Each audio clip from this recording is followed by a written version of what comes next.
Yo tout le monde, c'est Daizen et on se retrouve aujourd'hui pour une nouvelle théorie. Cette fois-ci sur Shanks le Roux. Mais avant ça, je voudrais vous remercier d'être de plus en plus nombreux sur la chaîne. Vos commentaires me font extrêmement plaisir. Je voudrais aussi remercier Mia pour m'avoir fait le nouveau logo de la chaîne. Je vous ai d'ailleurs mis sa chaîne en description. Passons maintenant à la théorie. Nous allons dans un premier temps voir qui est Shanks et quelles informations nous avons à l'heure actuelle sur lui. Puis je vous exposerai une hypothèse sur son pouvoir et sa véritable puissance. Tout d'abord, qui est Shanks? Shanks, plus communément appelé le Roux, est l'un des 4 empereurs du Nouveau Monde. Il fait partie des 4 pirates les plus forts du monde malgré le fait qu'il ne lui reste qu'un bras. Depuis le début du manga, Shanks reste à ce jour le personnage le plus mystérieux de One Piece.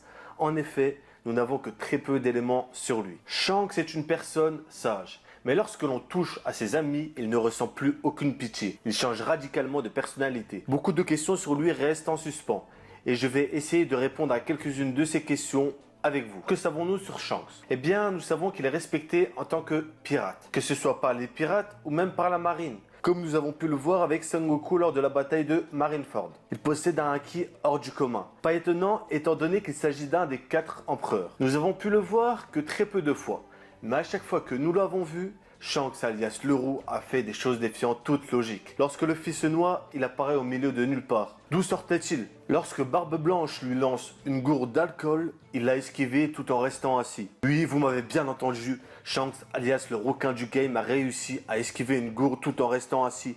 À cette rapidité, c'est limite de la téléportation. Nous savons aussi que Kaido voulait attaquer Barbe Blanche. Mais Shanks l'a arrêté, on ne sait par quel moyen, et est arrivé tranquillement à Marineford sans pression. Alors que la veille, il combattait Kaido au Nouveau Monde. Ce qui pour un équipage normal est une chose impossible. Car rien que le revêtement pour traverser Red Line est une chose qui se fait en 3 jours. Donc comment Shanks a-t-il pu passer Red Line et arriver à Marineford en si peu de temps? Mais le plus troublant reste à venir. Lorsque Shanks est apparu pour arrêter l'attaque d'Akainu, lui et Ben Beckman sont apparus en sortant de nulle part alors que leur bateau n'avait même pas accosté. Comment est-ce possible? Ben Beckman, tu sors d'où bordel? Comment cet homme a-t-il fait pour atterrir là alors que son bateau n'avait même pas accosté? Là, nous n'avons pas qu'une apparition mystérieuse, mais nous en avons 2.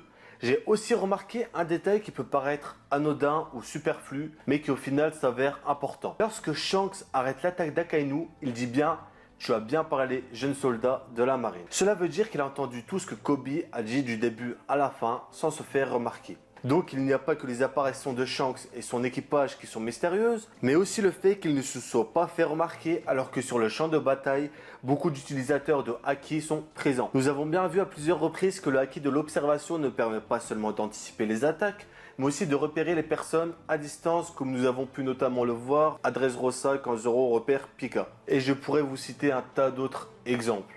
Donc en temps normal, Kizaru étant un amiral de la marine et ayant une maîtrise parfaite du haki de l'observation, aurait dû remarquer Ben Beckman. Mais il ne l'a remarqué que lorsqu'il lui a parlé. Cela veut dire que lorsque Ben Beckman a commencé à lui parler, il venait d'arriver à cet endroit à l'instant. Je pense qu'il existe un éveil du haki et je pense même que Luffy l'a déjà utilisé. Nous pouvons voir que quand Luffy passe en Gear 4, son haki passe à un niveau au-dessus. Pour nous le montrer, il nous est présenté de couleur rouge. Ce genre de détail est fourni par Oda lui-même au studio responsable de l'anime. Et nous avons pu voir que quand Doflamingo frappe Luffy, la peau de Luffy reste élastique tout en étant enduite de haki. Certains pensent que c'est un début de l'éveil du fruit du démon de Luffy. Mais je vais vous prouver que non, car tout d'abord, si c'était le cas, Doflamingo n'aurait pas été surpris par ceci, car c'est lui-même qui a expliqué le principe de l'éveil des fruits du démon. Et si c'était effectivement le début de l'éveil de son fruit du démon, Luffy n'aurait pas besoin d'être en Gear 4 pour pouvoir rendre son haki élastique. Il devrait donc être capable de le rendre élastique tout en étant en mode normal. Mais nous avons bien vu qu'il ne peut pas le faire. Donc quand il passe en Gear 4,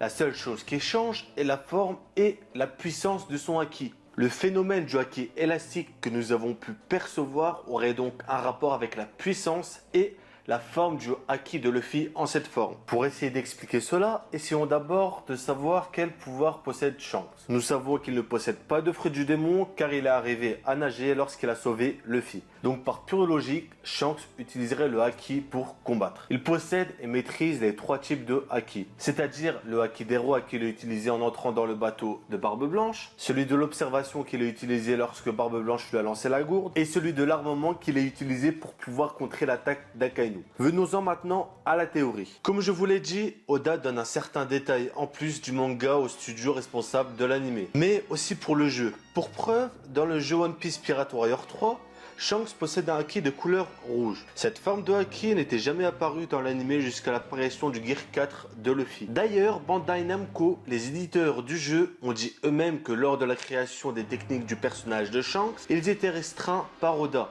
Mais il y a un détail qui m'a plus particulièrement attiré l'attention dans le jeu. Shanks possède une capacité qui est de ralentir le temps. Oda a déjà fourni l'information aux éditeurs du jeu qu'il existait un haki de couleur rouge. Et si cette capacité de ralentir le temps que nous avons pu voir dans le jeu était aussi une information fournie par Oda, cela répondrait à beaucoup de questions que l'on se posait précédemment. Depuis le début du manga, le haki des rois nous est présenté comme quelque chose d'exceptionnel. Donc ce pouvoir doit sûrement cacher quelque chose. Nous savons que quand un personnage utilise le haki des rois, la perception du temps est plus lente.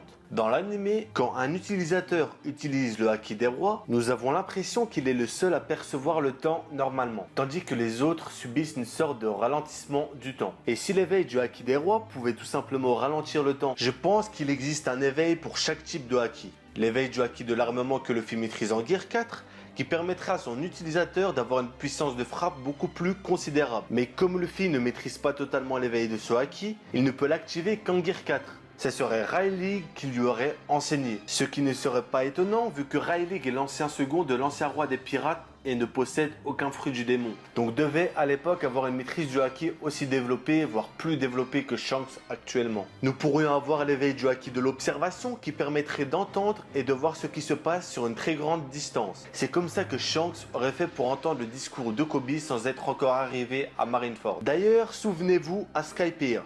Ener pouvait voir et entendre tout ce qui se passait à plusieurs kilomètres. Beaucoup pensent que cela était dû au fait qu'il combine son fruit du démon à son haki pour pouvoir entendre et voir ce qui se passe sur une très grande distance. J'étais aussi de cet avis-là. Mais si cela n'avait rien à voir avec son fruit du démon, cela serait peut-être dû à l'éveil de son haki de l'observation. Et l'éveil du haki des rois serait donc de pouvoir ralentir le temps. Cela voudrait dire, si mon hypothèse s'avère juste, que nous avons déjà vu dans l'anime et le manga toutes les formes d'éveil du haki sans pour autant qu'Oda ne nous l'ait expliqué. Ce qui est déjà arrivé plusieurs fois dans le passé, comme quand Zoro, dans son combat contre Mr. 1, arrive à esquiver le rocher et repérer où était son sabre sans pouvoir le voir. À ce moment-là, il utilisait le haki de l'observation, mais nous avons découvert ce qu'était le haki de l'observation que bien plus tard. Ceci expliquerait donc beaucoup de choses. En combinant son haki de l'observation éveillé qui peut voir à une très grande distance à son haki des rois, Shanks a pu repérer Kobe et ralentir le temps au bon moment pour pouvoir le sauver. Pour le trajet qu'il a fait du Nouveau Monde à Marineford, Shanks a juste ralenti le temps pour pouvoir faire tout le chemin et arriver à temps. Une fois arrivé, Shanks a écouté ce qu'a dit Kobe avec son haki de l'observation éveillé. Et une fois qu'Akainu est passé à l'attaque, il a encore ralenti le temps. Là, Ben Beckman a pu se positionner sur la voile du bateau où était Kizaru et Shanks paraît l'attaque d'Akainu. Shanks pourrait donc ralentir le temps et sélectionner ceux qui ne subiront pas les effets de son pouvoir, comme le fait que quand un utilisateur du haki des rois utilise son pouvoir pour faire perdre connaissance à ses ennemis, il peut sélectionner quelles seront les victimes de son attaque. C'est comme ça que Shanks a fait pour que Ben Beckman puisse aussi profiter de son pouvoir. Son haki de l'observation éveillé et son haki de l'armement surpuissant lui suffiraient largement pour prétendre au titre de l'homme le plus fort du monde. Mais non, Zoro n'en a pas assez, car les rois en veulent toujours plus. Il peut aussi ralentir le temps. Avec ce pouvoir, Shanks serait donc de très loin l'homme le plus fort du monde. Et pour ceux qui disent « Non mais Teach il va tuer Shanks », vous oubliez, ce rota de Teach ne tiendrait pas une seconde face à Shanks. C'est bien d'avoir deux fruits du démon ultra puissants, mais s'il se fait trancher avant de pouvoir les utiliser, ça ne sert pas à grand chose. Et ceux qui disent que Teach est plus fort car il lui a fait sa cicatrice, sachez que certes, la date de cet événement est inconnue, mais il y a des signes qui indiquent que cette cicatrice a été faite près du temps de l'exécution de Roger, comme le fait que Shanks cache son œil lors de l'exécution de Roger. On arrive donc à la fin de cette théorie. C'est celle qui m'a pris le plus de temps à concevoir, mais j'ai voulu vous préparer une théorie comme celle-ci car vous êtes de plus en plus nombreux à me suivre. Vos messages de soutien me font extrêmement plaisir et je tenais à vous en remercier. Si vous avez aimé la vidéo, n'hésitez pas à liker, commenter, partager et à vous abonner. Sur ce, je vous dis à la prochaine.